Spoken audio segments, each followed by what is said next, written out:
जय महाराष्ट्र. मी सुजित सोनवणे, महाराष्ट्र नवनिर्माण सेना पनवेल उपतालुका प्रमुख.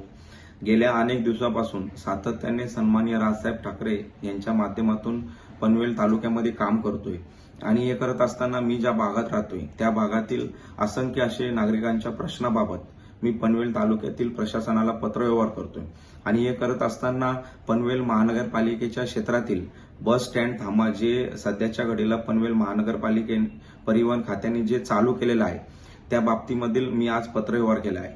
खऱ्या अर्थानं पनवेल महानगरपालिकेने जे बस स्टँड थांबा जे चालू केलेलं आहे सुसज्ज असं खूप सुंदर असं बस स्टँड त्यांनी प्रत्येक सेक्टर वाईज बांधलेलं आहे. परंतु काही ठिकाणी त्यांनी जे बस स्टँड थांबा जे बांधलेलं आहे त्या ठिकाणी कुठली पद्धतीने बस सेवा चालू झालेली नाही, परंतु त्यांनी ते बांधून तयार केलं आहे. पण काही ठिकाणी ज्या ठिकाणी खरंच गरज आहे, मी ज्या भागात राहतोय त्या आधे गावाच्या कमानीच्या समोर आणि सेक्टर 7, सेक्टर 10, सेक्टर 10 या ठिकाणचे जे नागरिक ज्या पनवेल रेल्वे स्टेशनला, खांदेश्वर रेल्वे स्टेशनला जात असताना त्यांना त्या बस सेवेमध्ये प्रवास करत असताना तिथं थांबावं लागतं आणि थांबताना कुठल्या पद्धतीने त्या ठिकाणी सुविधा नाहीत.